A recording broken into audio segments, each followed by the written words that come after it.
James! Yes, ma'am. Hello! How you doing? It's nice to meet Yes, you. sir. What's going on? So, how cool was that? $100,000. I can't believe it. It was wonderful. Now, come on, didn't you know you were popular in the polls? Didn't you look at the polls? No, I mean, I work a lot. I never really had a chance to look at the polls, but I don't know. I had an inkling, but I didn't think it would be. I don't know. I just didn't believe it. So it's good that it finally happened. I feel special. I don't know. I'm just happy. You're just excited. Yeah, I was excited. Yeah, definitely excited. I don't have any words for it right now. I'm just ready to just enjoy. So no regrets that you didn't play them? There's always regrets. I mean, when I play stuff or when I'm in a game, I always like doing my best and knowing that I've left, no stone unturned. I left 2 of them. So it kind of sucks, but you get over it and deal with it. Did you get to keep any of them? Yes, ma'am. I mean, I think I have them.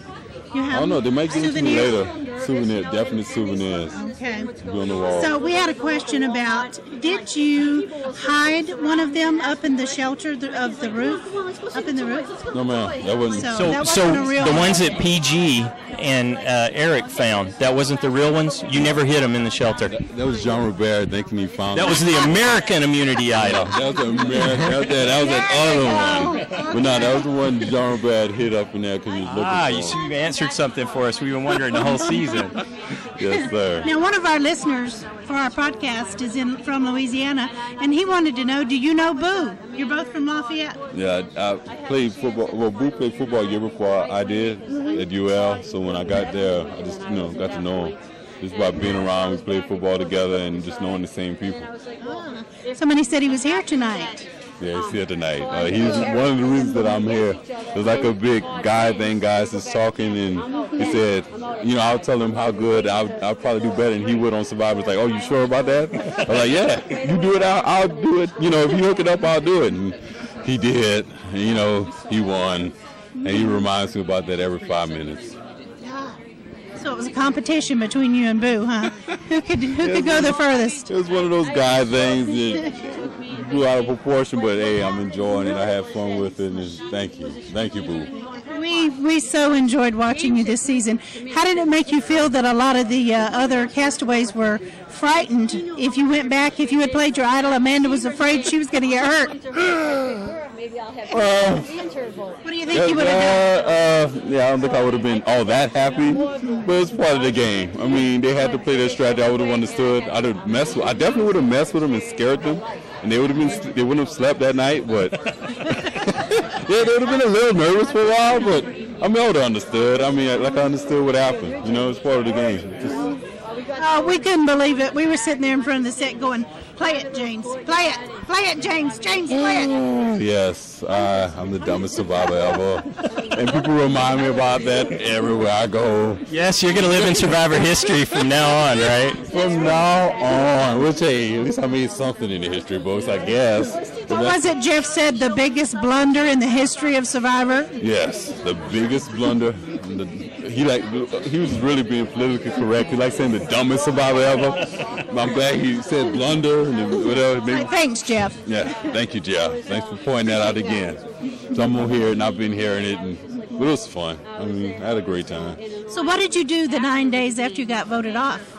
Eat. Like nonstop? Eat 30 pounds in like 3 days. I stayed up and I ate. My stomach, I was having a baby. I named her Samaj. That's James backwards. So I ate a lot. So what was the first thing you ate? Well, I don't like chocolate. I ate 2 bags of Snickers, a bag of M&Ms, and I had a big trays of food, so I added the trays together and ate a tray, and then I drank a lot of soda and a lot of beer and a lot of stuff. I pretty much ate I ate everything. I cleared everything out. So did you get to hang out with the other people that had gotten voted off? Did you guys hang out? Yeah, that's pretty much all you do when you're upon the roster, when you're in the jury. Y'all eat and y'all hang out and pat your stomachs and rub them. And just kind of glad to be back in civilization, laying in beds and stuff, not being in the jungle anymore. It's like a blessing and a curse. Yeah, it sucked over there, but you want to stay. but now that you're here, you might as well enjoy it, and we did. So we didn't know what an actor you were until Jamie told us during an interview that you knew that they had thrown the challenge before you got to tribal. And you were really putting it up. But Jamie said you knew before you got to tribal council. Yes, ma'am, I did know. They told me what happened, and at first I was upset, but I was kind of glad they stuck together and actually worked with something together. It's like a whole week I just wanted them to focus and do good. I really want to win the thing. But then I found out they did throw it, and I was just glad they actually worked together to do something. And then I was upset about that, but then, they kept me around, which is good. So I had fun. I didn't want to go, but I'm glad it worked out. So when you went in, you were talking about, I don't have the social game. I'm just here to work hard. But when we interviewed PG and we interviewed Jamie, you totally snowed them. They believed you 100%. You were going to come over and bring Denise with you when you were there. Yeah, I definitely was going to, but, Ozzy and what's his name? The other guy. Yes, I have. Aaron? No. Todd. Eric. Frosty. Frosty. Not. See, the thing was when I got back and I had to, they picked me to come over. I went to discuss with Frosty, and he pretty much. So it wasn't in the numbers anymore. The numbers wouldn't have worked. I didn't want to endanger Denise, by doing something that was kind of risque. If it would have been 6 people, it would have been good. But 5 people doing the tie and endanger Denise, I couldn't do it. And I told him that from the beginning. So we rode out on the boat, Frost and I, myself, and kind of gave him the spiel. He kind of went, so he kind of asked my question. Turned around and went back to the shore. So I pretty much told him that's how it went. It wasn't really a snow job, because before that I really have an alliance. So, yeah. So, it was fun. Anything, because they were laugh. Yeah. So it looked like you were building lots of things out there, like containers for water and stuff like that. And you said you were the only one who had read a survival book and had. I killed